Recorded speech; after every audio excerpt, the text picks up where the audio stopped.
Melo Ball's journey to the NBA is truly one of a kind. He was one of the most famous players in the 2020 NBA draft, with so much hype surrounding his name and his family's name. His brother Lonzo was already selected second overall to the Los Angeles Lakers, and Melo was looking to be picked in the top 3 as well. But many people put into question whether his talent would match his level of fame. And in just his first few years in the NBA, he has shown us glimpses of greatness. But how did LaMelo Ball's NBA career really get off the ground? Let's take a look at how it all started to how we ended up here, where LaMelo Ball has only played in 58 games over the last 2 seasons. This is LaMelo Ball's journey to the NBA. I remember watching Melo in high school, and him and his brothers were the most talked about players on the internet. Ball's Life were dropping new videos every single week, and you would just be glued to the screen watching these guys at Chino Hills dominate everybody they played. But one player on Chino Hills stood out among the rest because he looked significantly younger than everybody else, and he was a lot smaller than everybody else. But at the very same time, he was the most naturally gifted player on the court. LaMelo Ball has 2 other brothers, Lonzo and LiAngelo, and of course the Big Baller Brand CEO himself, LeVar Ball, who had visions for his sons since they came out of the womb. LeVar knew they were destined for NBA greatness, and so he gave them a basketball before they could even walk, and Melo was no different. He actually skipped a year to become a freshman at Chino Hills High so that he could play with his brothers in Lonzo's final senior season, where the team went undefeated with LaMelo as their starting point guard. In LaMelo's sophomore season at high school, he scored 92 points in 2017, and the hype around this kid was at an all-time high. In the summer of 2017, he even played Zion Williamson in an AAU game, which I remember watching live, and it was insane. I mean, Zion's team was way better, to be fair. All of this just added to LaMelo Ball's hype, but his years at Chino Hills High would not last long, because after a coaching dispute, Barr decided to pull LaMelo from high school and sign him with a professional team overseas in Lithuania. And by LaMelo signing with an overseas professional team, he would now be ineligible to play college basketball. He verbally committed to UCLA at the age of 13, but now becoming a professional player at such a young age, he was no longer eligible to play in college. So he went overseas and played Lithuanian basketball, averaging 6.5 points a game, 1 rebound, and 2 assists. And he was only like 16 or 17 at this time, playing against grown men. And despite him being criticized for being lazy and not having a work ethic, this time would prove to be valuable for him going forward. And after a short season in Lithuania, he decided to come back over to the US to join a league that his dad created. LeVar created a league called the Junior Basketball Association, also known as the JBA, which gave players an alternative to college basketball to help get their names out there in this league. And what better way to promote it than with the most popular high school basketball player in the country? So LaMelo joined his dad's league in the JBA and signing with the Los Angeles Ballers on May of 2018. And in his debut on June 21st, he posted a triple-double, shooting 15 of 40. And I mean, this league did not last long. It only lasted for about a year, and Melo was essentially allowed to do whatever he wanted. And you can see from the first stats, like shooting 40 shots a game is absurd. Either way, he led his team to the JBA championship, and he was clearly the best player on the court. And he also got international experience because they had a JBA World Tour where he got to face against several European teams at such a young age. He was able to get somewhat of a traditional senior season. He joined a prep school at SPIRE Institute alongside other NBA prospects, and Melo played well at SPIRE Institute, getting his name out there and ending his senior season in somewhat of a traditional fashion. But he wasn't eligible for the 2019 McDonald's All-American game due to his professional experience. And right after his senior season, he decided to go right back overseas to play in the NBL. If you've never watched the NBL, I recommend it. It's some great basketball, I'm not gonna lie. But he signed with the Illawarra Hawks in June of 2019, which helped him to develop into an NBA-ready talent for the 2020 NBA draft. In August of 2019, he also played in the Drew League, which is a popular summer league a lot of NBA players play. LeBron even played in the Drew League at one point. And Melo was named leader of the new school, which was an award honoring him as the league's top rookie. But during his time in Australia, he became the 4th player in league history and the 1st in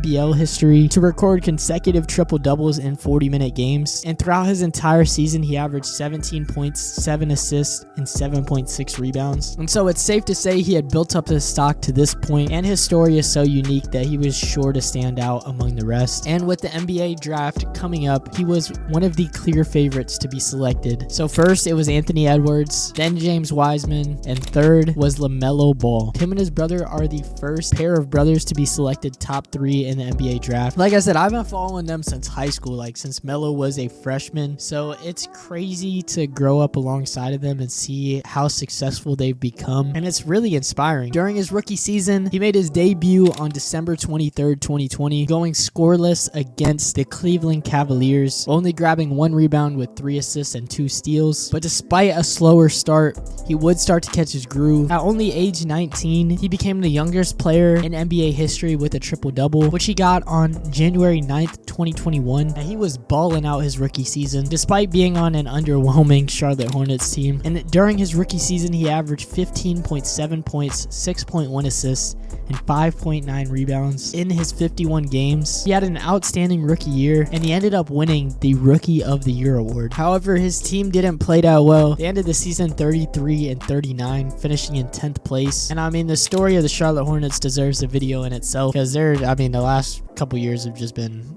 It's been rough, to say the least. In his sophomore season, Melo continued his success in the NBA, continuing to break career highs in points and assists, leading all the way up to the All-Star break. Before the All-Star game in 2022, Melo was averaging 20 points, 7.5 assists, and 7.1 rebounds. And he was named for his first NBA All-Star game as an injury replacement for Kevin Durant. But during just his second season, he was able to make the All-Star game, which is just a testament to how talented Melo actually is. But the last 2 seasons have not gone as good as his first 2. He changed his jersey number from 2 to number 1. He continued to make history, became the second youngest player in NBA history to reach 1,000 points, 1,000 rebounds, and 1,000 assists in his career, behind only LeBron James. But his season would come to an end on February 27th, 2023, playing against the Detroit Pistons. LaMelo suffered a non-contact right ankle injury, which resulted in him fracturing his ankle, being ruled out indefinitely. The Hornets finished the 2022-23 season at 27-55 and are currently in the midst of a rebuild. Just this past season, LaMelo signed a contract extension with the Hornets, signing for 5 years, $260 million. Unfortunately, he has not played since January 27th, and the Hornets were eliminated from the playoffs quite a while ago. But Melo was shut down for the rest of the season with his ankle injury, and it's been lingering over the last 2 seasons. He's just been struggling with this ankle injury, and it's been keeping him out of a lot of games. So he has all the talent, but he just can't get on the court to play. And that's similar to his other brother Lonzo, who is dealing with a knee injury that has just been persisting and could be potentially career-ending. LaMelo Ball has only played in 58 games over the last 2 seasons. But every time he's been on the court, he has made an impact for the Hornets. It's no doubt that Melo has some of the most natural IQ and naturally gifted abilities that I've ever seen out of a basketball player, and he's been developing his 3-point shot, staying more consistent behind the arc. But like I said, it's hard to do that when you cannot get on the court to play. Like I said, the Hornets could have a video for themselves. The current state of the Charlotte Hornets has been disappointing for the past few years, with Melo and Brandon Miller being the only future bright spots for the team. You have other promising players on the roster like Miles Bridges, but for the most part, the Hornets have been rebuilding and have only reached the postseason once since 2014. They just announced last week that JJ Redick could be a potential head coach for the Hornets, and I think this would be a great move. I mean, it's clear JJ Redick loves basketball. He eats, sleeps, breathes basketball, and he would be a great leader for this younger team. So only time will tell whether or not the Charlotte Hornets can turn it around and Melo can get back on the court and be healthy again. But with that said, that is LaMelo Ball's journey into the NBA. It hasn't been without its setbacks, but he's also had some really incredible achievements. So let's see if LaMelo Ball can keep on going and lead the Charlotte Hornets to the NBA playoffs.